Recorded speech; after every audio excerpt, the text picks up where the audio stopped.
Hi guys, my name is Sandy Sills. I'm a probate specialist, and I'm going to be talking to you today regarding probate and real estate, right? There's a lot of real estate becomes involved when we start with probate.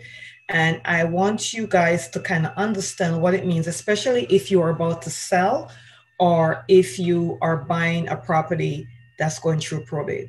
Well, you can't buy the property until it finishes probate. But let's say you had an interest in a property and you knew it was tied up in probate and you were kind of waiting to purchase it. Or let's say you're here, or maybe a personal representative or an executor to a will, and there's real estate involved, and you want to know how do you go about this, right? So let's look at some of the terminology that involves probate. We do have a website here that provides you with a lot of information regarding properties in probate. And probate is definitely what occurs when someone dies and they leave a will or not a will, and it's going to go to probate court. If they had a living trust, it probably won't make it to probate court, even though in some cases it does, and each state is going to be different. Also, when someone dies, then what goes into place also all the debt that they may have. They may have lien against the property that someone is about to inherit. It may be due real estate taxes. So all this information is taken into play. So we have a website that we have developed. This is it right here. It's Giff Groups, probatespecialist.com. If you want to come back on the website to get more information. So probate is when a person dies, their last will and testament, assuming they prepared one in advance, is angled and their wishes for the distribution of their personal property implemented through a process called probate. Probate simply means a procedure by which their last written directives are legally certified as the final statement of their wishes regarding their worldly possessions, including any property or properties they may have owned. It also confirms the appointment of a person or entity, the deceased person selected to administer their estate. The term probate is also frequently used to refer to an entire process of probating an estate.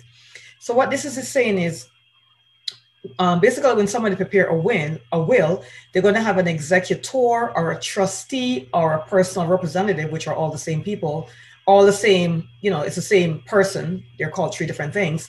That's going to oversee the will. And once they die, we're also going to have an attorney involved.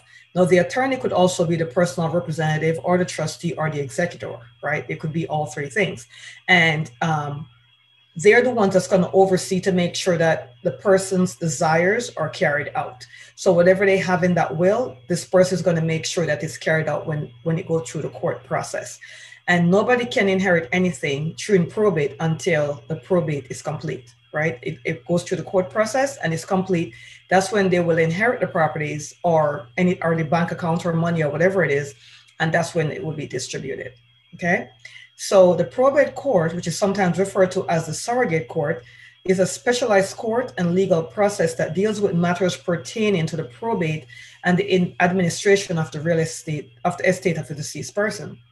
These specialized courts ascertain and oversee the proper administration and distribution of the assets of a descendant. So the descendant is the person that died. And to determine and to clarify and to certify the validity of the will. I can't talk. In other words, the court determines if the will is real. If somebody wants to contest the will, this is where it's going to happen. And until everything is settled, nothing can be sold during the probate process. The personal representative is the person that died assigned to the will. So that becomes their executor, that becomes their trustee, or it becomes their personal representative. So it could be an older child, it could be a surviving spouse, it could be a close friend of the family, could be any number of those people, could be a relative that is assigned to be the personal representative. The personal representative is the person that's going to deal with the attorney directly and also with the court. And the personal representative is the person that makes sure that everything according to the will takes place the way the will specified it for it to take place, okay? So what is testate? This term refers to a person who has died and left the last will and testament, right? So they died with a will, so it's called testate. If they didn't have a will, it's called intestate. That means they have no will. So that's kind of what happened with that. So you want to have a will, obviously, so that you don't die intestate.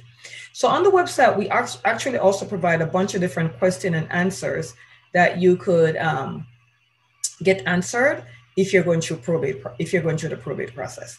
Sometimes when someone inherits a piece of property in real estate, and that's how we come into play, sometimes they may want just to sell it sometimes they want to sell it as fast as possible. Sometimes they're just like, I'm selling it as is, I'm not going to fix it, I just want to sell it and get rid of it. Okay, we have investors that we work with that. Or they might say, you know what, we want to fix the property up and get the most amount of money possible for it, right? So we also come into play because we also work with contractors and all those people that could do that for you. Or it could be that we need to clean the property out. It needs to be cleaned out. There's a lot of stuff in it. We also do that. Maybe we have to do an estate sale where the person may have a nice, unique furnitures and arts and different kind of things that need to be sold. So we have estate sales for that, right? So there's a lot of different moving parts going on when it comes to actual distributing property. And a lot of times the people that inherit these properties may not want to keep them. They may want just to sell them and distribute the money to, let's say someone died and they had 4 children and they left a house to all 4 children. Now we know that all 4 children is not going to live in this house, right? So they might decide that we're going to just sell the property, and whatever profit we have, we're going to divide it up. Then they have to decide if the property needs work, do we want to fix it or do we want to sell it as is, right? If they don't have the money to fix it, we provide that our contractors that will fix it for them. We put it on the market. Once it's sold, at the closing table, they'll pay the contractor, and then the rest of the money is divided among all the children. There are also situations where property, someone might die, but they have lien against their properties. Maybe they were in a nursing home and they weren't paying directly to the nursing home. So now the nursing home was billing the property. So all the bills that is owed by the nursing home, they will bill it to the property with the intention of the property being sold so their bills can be paid off. There are also times when people will side over their property to a nursing home to cover all their bills. And then it becomes a problem where if they die and they still have equity left, how does that work, right? So there's a lot of little details that goes into probate, and also a lot of little details that goes into when is a property officially ready to be sold or for someone to inherit it. Maybe someone might inherit a property and they decide, you know what, I'm going to rent it, but I don't want to be a landlord. So I want a property management company to take care of it. That way I don't have to be a landlord. So there are many different things that happen when people inherit stuff, right? They're not going to have the same connection to the property as the person that owned it, because a lot of times the parents might live in one state and the kids live in another state. And if the parent died and the children inherited, they may not necessarily want to move to the state that the parents were living in to inherit that property or to keep the property, right? So those are some of the stuff that happens as well. So let's get into some questions and answers. Like, is it necessary for all of the descendants' property to go through probate? Not necessarily. However, some legal method must be employed to transfer the legal title and ownership of the deceased property into the name of the beneficiaries and or heirs. Many states also allow some types of property to pass to certain beneficiaries free of probate or through a simplified express or fast-track probate procedure. Usually, real and personal property owned under a structure called joint tenancy with rights of survivorship passes to the surviving co-owner without a requirement for a probate. So this happens a lot with married couples. If the wife or husband died, then the other spouse will get the property a lot of times. It could be other benefits such as life insurance policy or an annuity that is payable directly to a named beneficiary. These can often be tendered without the requirement of probate. Also IRAs, 401ks, these kind of insurances will have a beneficiary, and these don't necessarily need to go through probate. Probate actually come into play where we're transferring ownership, like maybe bank accounts, assets such as properties, gold, silver, businesses, all those kind of stuff is what got to go through it. So now, how much does probate cost, right?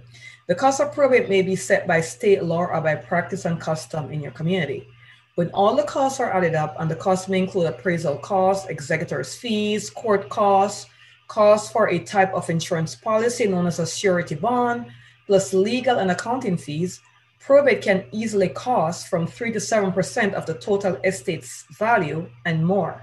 If there's a will contest, all bets are off. So that means if somebody's contesting that will, then it's going to go further in, right? Because then the more it's contested, the more money the attorneys and the courts will be due.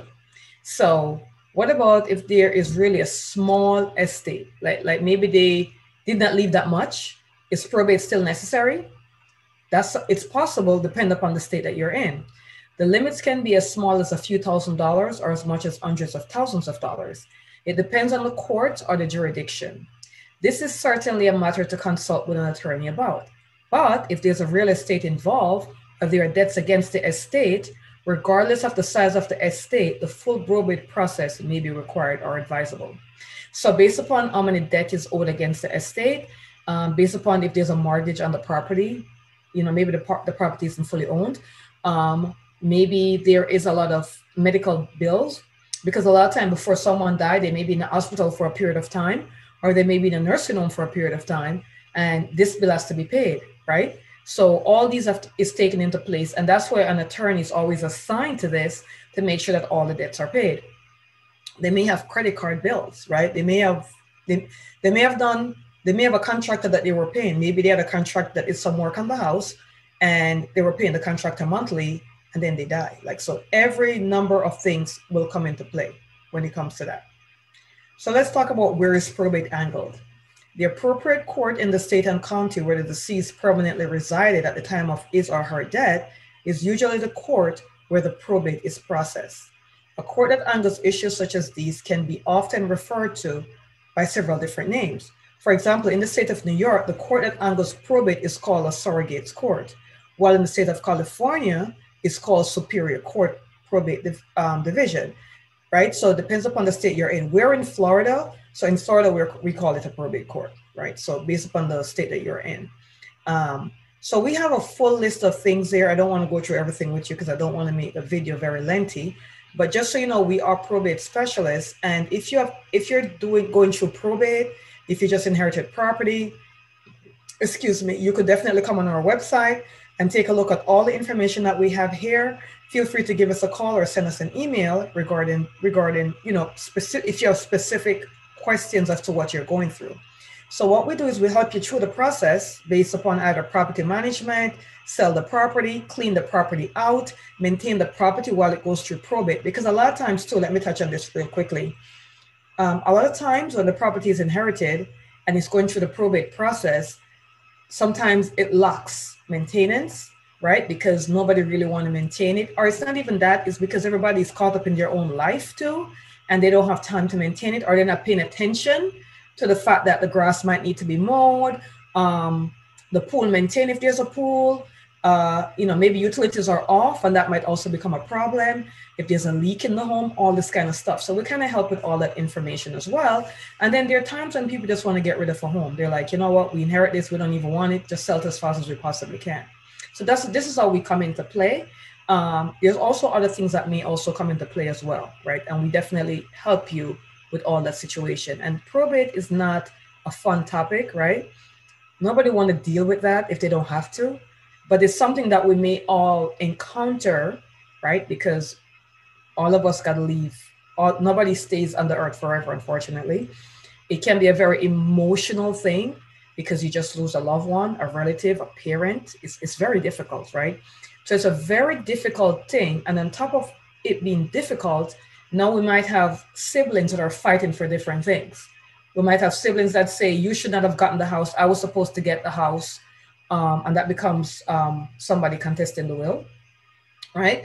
We may have siblings. Maybe it's more than one property. Maybe it's a big property and a large property. And the sibling that inherited the small property really want the large property, right? Maybe it's a situation where the parent says the older child get 50% of the property, and the other two kids, if it's two other kids, get 25% each, and those two children may not believe that should happen that way.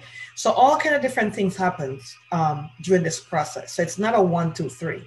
It could take a few weeks, it could take a few months, or it could take a few years to finish this process. This is how lengthy this can be. So we kind of come into play in trying to help you to determine where you are. You will be working with your attorney, obviously, we're not attorneys. What we do is help you with everything else outside of that. So any kind of real estate property, are we going to sell it? Are we going to keep it? Does it need maintenance? Do we want a quick sale? Do we want to fix it before we sell it? All those things comes into play when it comes to this. So feel free to visit our website with any information that you might need, or just give us a call and we will be sure to answer all your questions. We understand how difficult this, difficult of a time this is. And our goal is to try to get all your questions answered and try to help you through the process. All right. So thank you so much for listening. Introducing the Knock Home Swap, a new way to buy a house before selling your old one. Here's how it works. First, we get you approved for a new home loan. That way you can start making stronger offers on the houses you love. We'll even lend you the down payment on your new home so you can buy right away without worrying about your equity being tied up in your old house. Once you've bought your new home, we advance you up to 6 months of mortgage payments on the old house, so you never have to pay 2 mortgages at the same time. Finally, we offer you up to $25,000 in prepaid home prep funds, so you can sell your house for top dollar. And with a dedicated support team, we're there every step of the way to make sure your house sells as quickly as possible. We've spent a lot of time improving the real estate experience to give you more certainty, convenience, and cost savings. And we think that makes our home swap the best possible way to buy and sell a home. Find out more from your Knox certified agent today.